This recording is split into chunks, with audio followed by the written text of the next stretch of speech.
Hello दोस्तों, आप सभी का स्टडी विद कॉन्सेप्ट चैनल पर बहुत बहुत स्वागत है।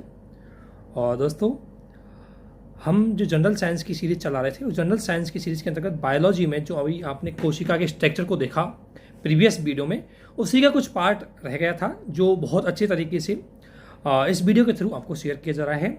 और दोस्तों, हमारी कोशिश ये है कि आपको ज़्यादा से ज़्यादा बहुत ही बेसिक वे में उन स्टूडेंटों के लिए जिन्होंने आज तक कभी साइंस नहीं पढ़ी, वो स्टूडेंट भी बहुत आसान तरीके से उस चीज़ को समझ सकें, उस तरीके से आपको ये वीडियो और नोट्स प्रोवाइड किए जा रहे हैं।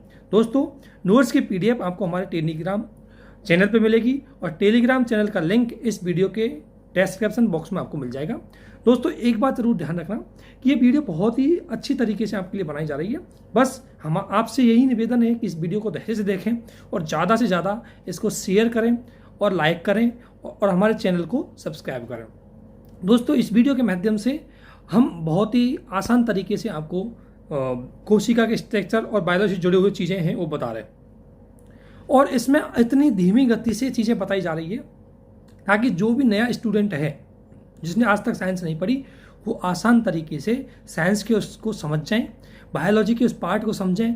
कोशिका से जुड़े हुए यदि आपने ये दोनों वीडियो, एक वीडियो आपकी प्रीवियस हमने भेज रखी है, उसका लिंक भी आपको डिस्क्रिप्शन बॉक्स में मिल जाएगा। इन दोनों वीडियो को आप लगातार अच्छे से देखें। दोनों वीडियो को जब आप देखेंगे तो आप निश्चित रूप से कोशिका और कोशिका से जुड़े हुए सारे सवालों के उत्तर देने में आप पूरी तरह सक्षम होंगे। चाहे वो कोई सी भी एग्जाम हो, यूपीएससी हो, स्टेट पीसीएस हो, या रेलवे की या कोई भी कंपटीशन के एग्जाम हो, जनरल साइंस के, बायोलॉजी के, साइटोलॉजी से जुड़े हुए, कोशिका विज्ञान से जुड़े हुए हर क्वेश्चन का उत्तर देने में आप पूरी तरह सक्षम होंगे यदि ये दोनों वीडियो और दोनों वीडियो के द्वारा बनाई गई पीडीएफ को भी यदि आपने अच्छे से देखा तो डेफिनेटली आप दे पाएंगे। इसलिए इस वीडियो को आप देखते रहिए, बने रहिए इस वीडियो के साथ। आप सभी को बहुत बहुत धन्यवाद। Thank you. हेलो दोस्तों, स्टडी विद कॉन्सेप्ट के इस स्टडी प्लेटफॉर्म पे आप सभी का स्वागत है। आज कोशिका विज्ञान के पार्ट 2 को हम देखेंगे। पार्ट 1 में हमने काफ़ी चीज़ों को क्लियर कर लिया था कि कोशिका क्या है, कोशिका की खोज किसने की, कोशिका की संरचना क्या है, कैसी है, और कोशिका के अंदर जो भाग पाए जाते हैं वो कौन कौन से हैं। तो कोशिका के अंदर के जो भाग पाए जाते हैं उनमें से काफ़ी चीज़ों को हम लोगों ने क्लियर कर लिया था, जैसे कि माइटोकॉन्ड्रिया, राइबोसोम, लाइसोसोम, ये सब हम लोगों ने देख लिया था। बाकी के जो पार्ट्स बच गए थे उनको हम आज यहाँ पर कंप्लीट कर देंगे। तो आप लोगों में से जिन्होंने इस वीडियो को नहीं देखा है तो एक बार जा कर के देख लीजिए, क्योंकि पार्ट 2 आपको तभी समझ में आएगा जब आप पार्ट 1 को एक बार देख लेंगे। तो इसमें देखते हैं हम लवक को। लवक क्या करता है? तो ये पौधों के रंगों का निर्धारण करता है। इसमें 3 प्रकार के लवक पाए जाते हैं। लवक 3 प्रकार के होते हैं। एक है आपका वर्णी लवक, अवर्णी लवक और हरित लवक। अब इन तीनों के क्या क्या काम होते हैं उसको हम देखेंगे। तो वर्णी लवक क्या करता है? तो ये फूलों, फलों और सब्जियों को रंग प्रदान करता है। सब्जियों को रंग प्रदान करता है। इसमें यदि हम उदाहरण देखें तो गाजर का रंग लाल क्यों होता है? तो ये होता है केरोटीन के कारण। सेकेंड एग्जाम्पल अगर हम देखें तो टमाटर का रंग लाल क्यों होता है? तो ये होता है लाइकोपीन के कारण। लाइकोपीन के कारण। तो ऐसे ही आप देख सकते हैं कि अलग अलग फलों, सब्जियों और फूलों में जो रंग होता है वो वर्णी लवक के कारण होता है। पीला रंग क्यों होता है? तो ज़िंथोफिल के कारण। तो आप एक बार से आप देख लेंगे कि कौन कौन से फलों का रंग जो है वो लाल पीला क्यों होता है और किन के कारण होता है, क्योंकि एग्ज़ाम में यहाँ से भी क्वेश्चन बन जाते हैं। सेकेंड हम देखते हैं अवर्णी लवक को।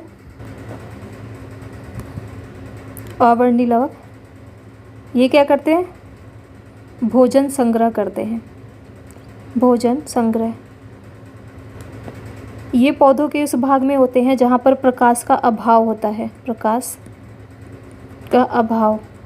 प्रकाश वहाँ तक नहीं पहुँच पाता है। उदाहरण अगर हम देखें तो आपका हो गया जड़ या मूल। हरित लवक इनको हम पौधों का रसोई घर भी कहते हैं। पौधों का रसोई घर। ये पत्तियों को हरा रंग प्रदान करते हैं। पत्तियों को हरा रंग। पौधों का रसोई घर क्यों कहते हैं? क्योंकि ये पत्तियों को हरा रंग प्रदान करते हैं और पत्तियों में क्या पाया जाता है? क्लोरोफिल पाया जाता है, जो कि प्रकाश संश्लेषण से क्रिया करके अपना भोजन बनाता है। तो इसलिए इनको पौधों का रसोई घर कहा जाता है। अब केंद्रक को देखते हैं। तो खोज जो है वो कौन किए थे? तो वो किए थे रॉबर्ट ब्राउन।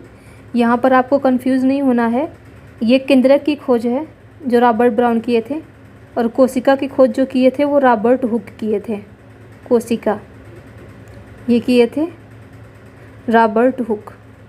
तो यहाँ पर आप देख सकते हैं ये ब्राउन है और ये हुक हैं। इनमें आरएनए, डीएनए और गुणसूत्र सब पाए जाते हैं। कोशिका का प्रबंधक का कार्य यही करते हैं। एक चीज़ ध्यान रखिएगा, इसमें 80% प्रोटीन पाया जाता है। प्रोटीन।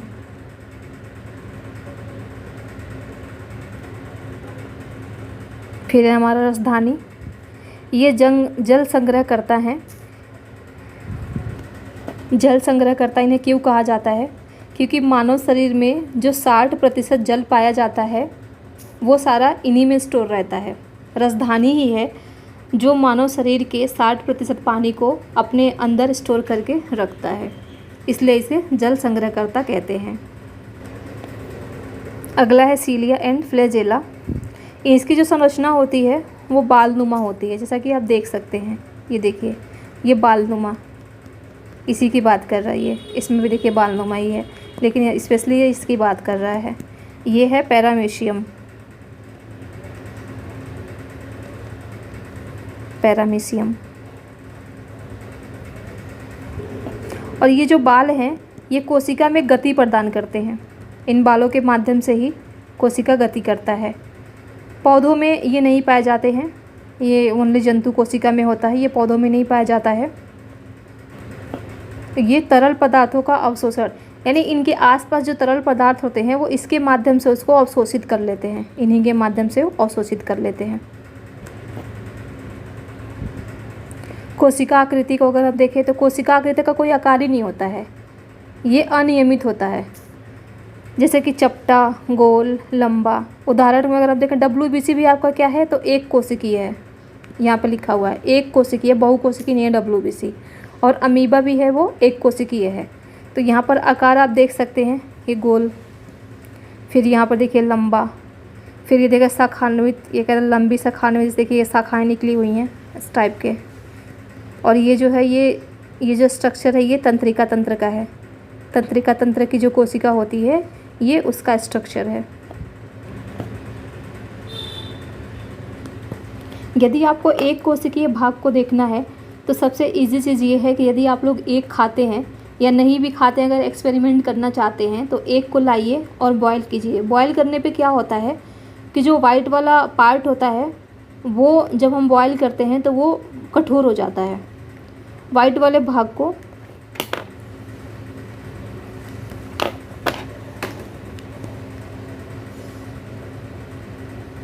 अंडा एक तो होता है वाइट वाला भाग,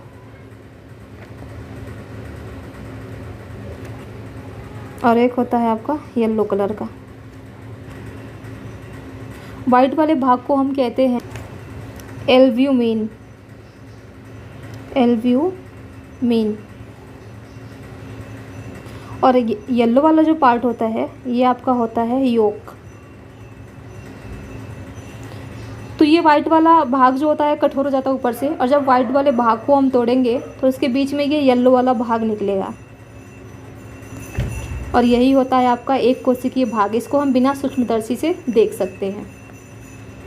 अगर सूक्ष्मदर्शी से आप देखना चाहते हैं तो जैसे कि आप लोगों में से कोई भी अगर VSC करता होगा या VSC किया होगा तो आप उनके थ्रू भी आप देख सकते हैं। जैसे कि जो आप लोगों में से जो बीएससी कर लिया होगा वो कहाँ जाएगा देखने, लेकिन जो बीएससी कर रहे होंगे उनके थ्रू आप पता करवा सकते हैं। जैसे कि घर में प्याज तो सबके घर में होता है, तो प्याज लीजिए और प्याज के जो ऊपर का छिलका होता है उसको उतारेंगे और प्याज का जो फर्स्ट परत होता है उसको अगर आप छीलेंगे तो उसमें आपको एक झिल्लीनुमा संरचना दिखेगा जो हाथ में आ जाता है, बिल्कुल स्मूथ सा मुलायम सा, वो एकदम बिल्कुल पतली से पारदर्शी झिल्ली होती है। आप लोग ध्यान दीजिएगा प्याज को छीलते टाइम पे। उसको आप ले जा कर के क्या कीजिए कि जो भी लैब होते हैं, जैसे कि जो बायो से रहता है, तो बॉटनी में क्या होता है कि हर्बेरियम फाइल बनवाया जाता है, तो उस हर्बेरियम फाइल में अलग अलग पौधों का प्रेषण करने के लिए दिया जाता है।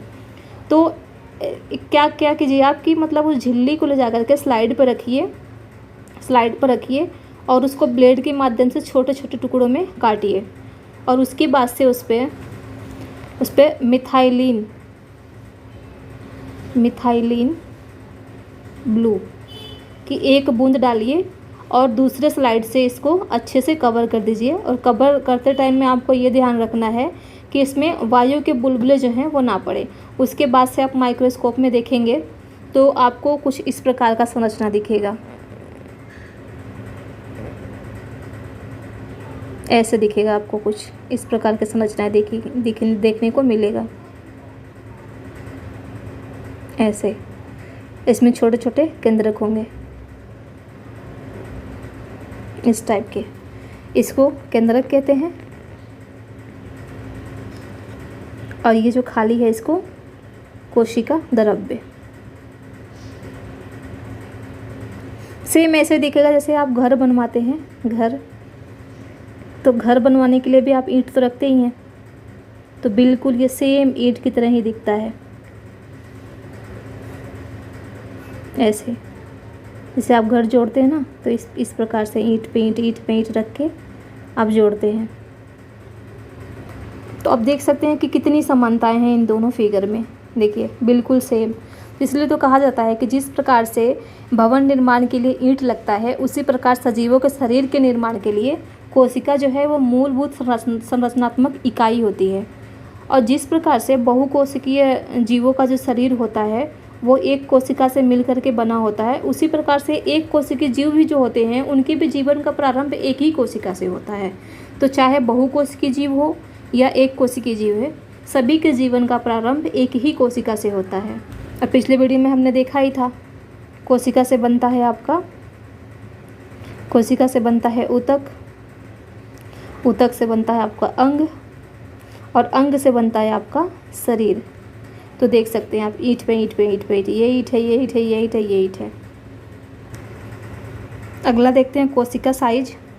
तो ये बीपीएससी में पूछा हुआ है क्वेश्चन, इसलिए मैं यहाँ पर लिख ली कि क्या पता किसी और एग्ज़ाम में पूछे दे, क्योंकि आपको भी पता है कि प्रीवियस ईयर के क्वेश्चन जो होते हैं वो काफ़ी रिपीट होते रहते हैं। तो सजीवों में जो कोशिका का साइज होता है वो 1 मीटर का 10 लाखवें भाग के बराबर होता है।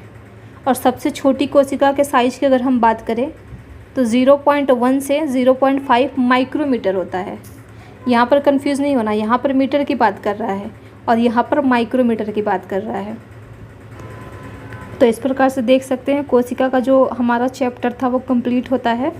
और आप इन वीडियो को अच्छे से देख लीजिएगा दोनों को, ताकि आप एग्ज़ाम में जा कर के मैक्सिमम क्वेश्चन सही कर पाएँ अगर आपका कोशिका से आता है तो। ये देख सकते हैं आप, ये जो बचा हुआ था हमारा वो कंप्लीट हो गया। इसको हिंदी में कसाबिका भी कहते हैं, कसाबिका।